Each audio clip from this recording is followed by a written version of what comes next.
So mean, this is so mean. Trust is for fools. Fear is the only reliable way. Trust is for fools. Fear is the only reliable way. I only do one voice. Trust is for fools. Fear is the only reliable way.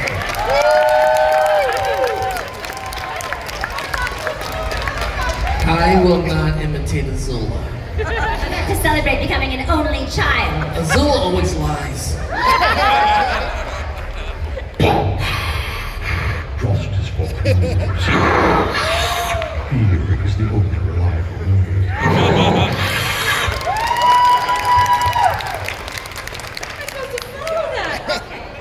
I'm gonna go back to the OG and try. Trust is for fools. Fear is the only reliable way. Try. I'll go sincere. I'll try right now. I've never tried. Trust is for. I hated it. Yes. Wasn't gonna get there. Fear is the only reliable way. Mic drop. Mic drop. I drop it. There we go. Round of applause, everyone. All right, everyone. We're gonna open the floor for you guys. So, who has some beautiful questions?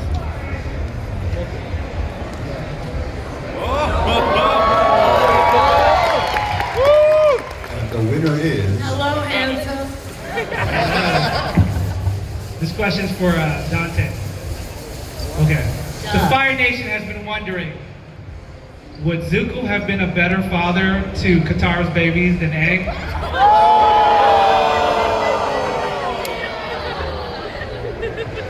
That's a heavy question. Zuko had a family of his own, so I'm sure his hands were full of his little firebender babies. But I mean, Aang's his homie. He was good, and he's just a regular father. He's a better father to some of his children than others. Yo, but he had that shot at Katara first, though. He had a shot. She gave him that special water first. Yo, I know. You're talking to me. I know. This is the deal, you know. She has a waterbending child. She has an airbending child. No firebending babies. But she could have had an icy hot child. I know, she could have had a Todoroki, but we didn't have it. It didn't happen. My sister has a question.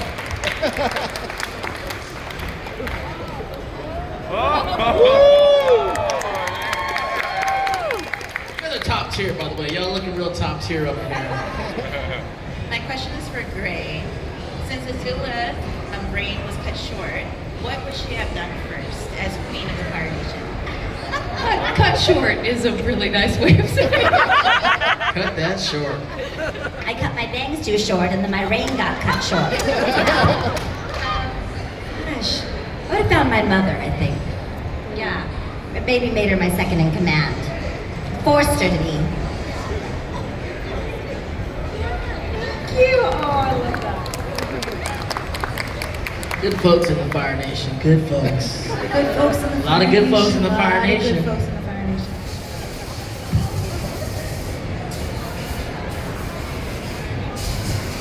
Hi. Glad to meet all of you. I have a question for all of you. Sorry. For all of you, what would be your favorite arc for like anybody that grew up? Mine was Zuko's. I love Zuko's. Tough to beat. That's a gorgeous, gorgeous arc right there. Noah's Ark is pretty good. You want to drop the mic now? No. Yeah, that's the right decision. Arc out of all arcs in the history of arcs? I don't know. Arc of Asylum. I think a lot of I also agree with Zuko. It's really hard. It's really hard to beat the Zuko arc. I mean, it's such a growth. It's crazy. Your It's journey. so good. Like I was not aware of this arc when I started it.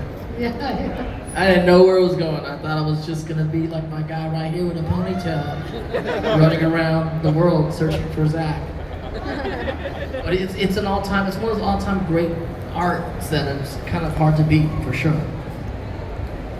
For me, probably would be in one of the Hakoda moments that is really kind of an archetypal moment, is the arc of when Katara finally tells her father, all of the ways that she hurt in his absence, which all of us, many of us have been through with a parent. None of us ever get that kind of closure. So that the show gave that father-daughter moment, and it was written so beautifully and animated so beautifully.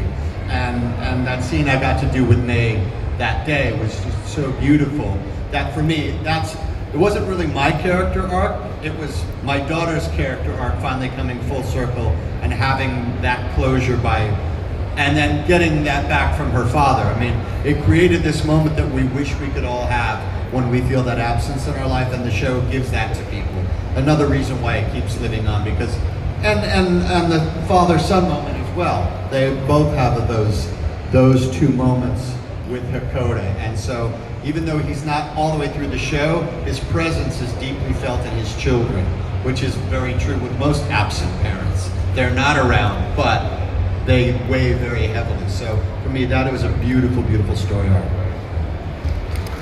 Can we talk about the Hama arc one time? Shout out to Hama. Shout out to Hama because, you know, she created bloodbending.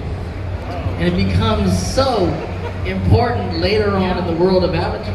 Hama. We just don't, I'm just saying, Shout out to Hama. we just don't know what would have happened to Hama had she not been shut up in prison. She went Tortured. crazy. Tortured. That's not her fault. And then she She created feel the bad. dark art of bloodbending that lives on. And she taught Katara Yeah.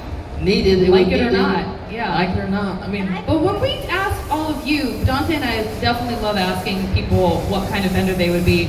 And so often, like to a shocking amount, people are like, oh, water vendor. And we're like, oh, and before we can finish, they're like, because of the blood bending. wow.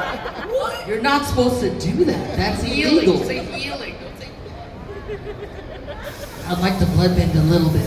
Just a little bit. Makes life interesting. Jack Senna, I love you so much, man. Thank you very much. Sokka and yourself. I love thank you you. way too much. Thank you. There's way too much. And then I'll take the moment to do my pun that my favorite arc is the boomerang because it always comes back. It's an arc that spelled a different thing. Yes, Thank you for giving the floor to my pun. Yes.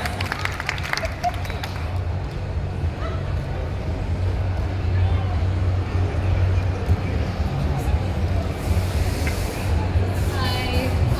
So mine's not really a serious question. So this is for all you guys. What would be your characters like top 5 Spotify like artists? Follow me on Spotify. If you do, I'll give you, I have Azula stickers at my table. They're really big and they're one of a kind, and you can come get one. You don't have to buy anything. They're free. Just show me that you're following me on Spotify. And I'm going to play on this stage at 7 p.m., 7 to 7:30. Wow. That's right. That's right. So Agnes, at 7 Gray p.m. Play Live, she's amazing. Gray belongs at the Grand Ole Well, Opry. maybe She's a Mighty Maid phenomenal. would have Gray on her Spotify. Great, Gray's on everyone's Spotify. I would have Lord, the girl Lord. I would have Olivia Rodrigo. I would have Johnny Cash. I would have AC/DC. There's one left. Mine's just a lot of rock and heavy metal. Yeah, it'd just be weird. And then I'd have like Queensryche, I think. Those are my 5.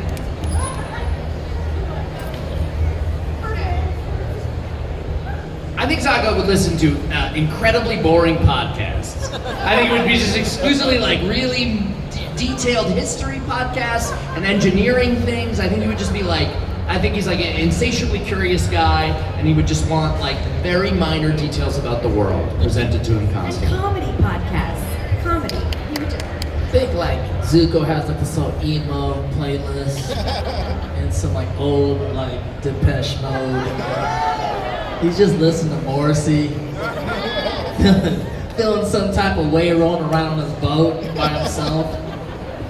Suki would have Fight Like a Girl, I'm Just a Girl, Girl versus Boys, and every single boy band available. She likes that. All right, everyone, one last time for the cast of Avatar and Korra. Thank you guys so much. Thank you, and we're going to be at Come our on by the table and say hello. It's lovely to see all of you. We will be there. I'll be there till 7. Yeah, we're all going back to our table.